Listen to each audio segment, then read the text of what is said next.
Bonjour, je vous présente cet ouvrage. Mark Sharingham, Introduction à la philosophie esthétique.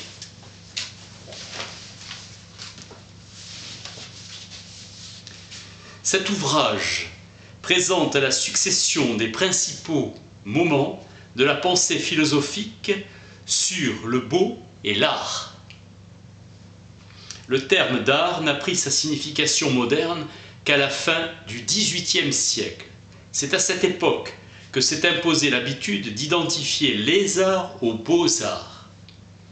Le mot esthétique, sensation ou sentiment en grec, a été utilisé pour la première fois en 1750 par Baumgarten, comme titre d'un ouvrage consacré à l'analyse et à la formation du goût.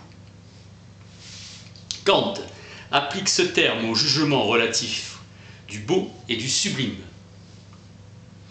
Mais depuis Platon, il y a une réflexion théorique concernant le beau et l'art. La philosophie a constamment entretenu avec l'esthétique une relation privilégiée, comme si la recherche de l'essence de la vérité conduisait inévitablement à s'approcher de la définition du beau et de l'art.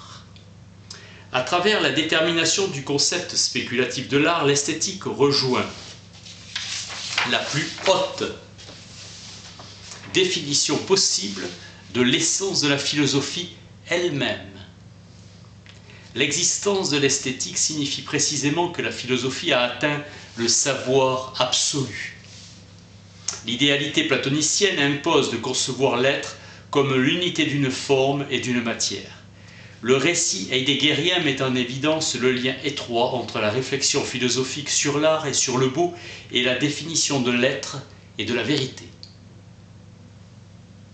L'esthétique philosophique trouve son fondement intime dans l'ontologie, dans la science de l'être en tant qu'être, qui est aussi la détermination de l'essence originelle de la vérité. L'histoire de l'esthétique trouve son principe premier dans l'histoire de l'ontologie, et toute modification de la définition de l'être entraîne un changement dans la conception du beau et de l'art. Avec Hegel, la vérité de l'esthétique dit la mort du grand art, alors que pour Heidegger, la vérité retrouvée du grand art signifie la mort de l'esthétique. Avec Cassirer, la forme esthétique est subjective et dépend entièrement de l'activité créatrice de l'artiste. Le sens du beau et la sensibilité à la vie dynamique des formes est située en nous-mêmes. Le désir grec est unilatéral, il monte de l'imparfait au parfait, il est aspiration à la perfection. Le désir est dans son essence aspiration au beau et au bien, attirance invincible pour le parfait et l'être. Avec le Moyen-Âge, les œuvres d'art sont d'une exceptionnelle richesse d'inspiration et de forme. Le constat esthétique de la beauté de l'ordre du monde devient la manifestation visible et la preuve accessible à tout homme de l'existence de la souveraine sagesse de Dieu. La perfection esthétique de l'être divin entraîne la négation de sa dimension éthique propre. En Dieu se réalise entièrement l'union de la beauté de l'être et de la bonté de la volonté. La pensée médiévale a contribué à fixer et à renforcer le modèle de l'esthétique classique issu du platonisme. Élévation du beau au statut de propriété transcendantale de l'être. Valorisation de la beauté sensible en tant que notion de l'art divin. Tout est beau parce que l'univers entier a été créé par Dieu et manifeste l'existence parfaite du Créateur. L'art est admis du moment qu'il sert la gloire de Dieu et non la vanité des hommes. La philosophie des Lumières installe le sujet au cœur de la pensée de l'être.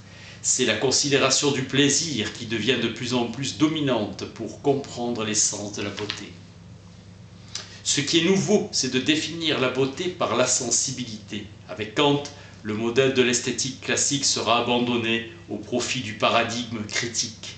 Kant reformule la problématique esthétique héritée du classicisme. Dans l'édifice kantien, la beauté et l'art occupent une position déterminante. C'est grâce à l'art et la beauté que le criticisme se constitue en système. Kant a établi que la connaissance humaine est limitée à la nature, c'est-à-dire à l'expérience sensible.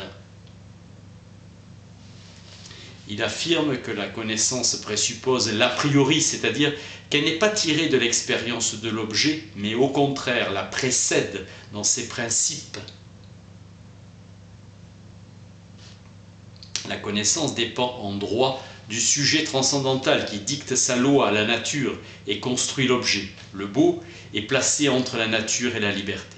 Le beau peut être soit naturel, soit artistique, et Kant continue à préférer le beau naturel au beau artistique. Le sublime de Burke représente l'infériorité du sujet sensible par rapport à la nature, tandis que le beau exprime l'infériorité relative de l'objet des sens par rapport au sujet. Le problème kantien n'est plus de constituer une théorie du beau sensible, ni du beau intelligible, mais de rapporter les sentiments esthétiques à une faculté transcendantale de l'esprit. Avec Kant, le plaisir et la peine ne sont plus pensés à partir des sens, mais de façon transcendantale.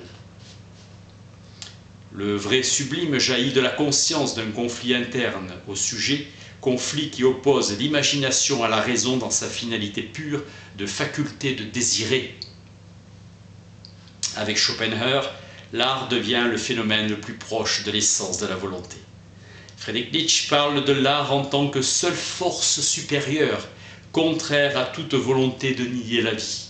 Heidegger établit la relation intime qui relie l'art à la vérité. Dans l'œuvre, c'est la vérité qui est à l'œuvre, écrit-il. Heidegger assigne à l'art la fonction de faire advenir la vérité de l'être. Dans l'œuvre d'art se dévoile et se protège l'être de l'étant. Les ready-made de Duchamp révéleront l'équivalence rigoureuse du n'importe quoi, en obligeant du même coup le discours romantique sur le sens de l'art à garder le silence. Mark Sheringham, Interdiction, Introduction à la philosophie esthétique. Merci.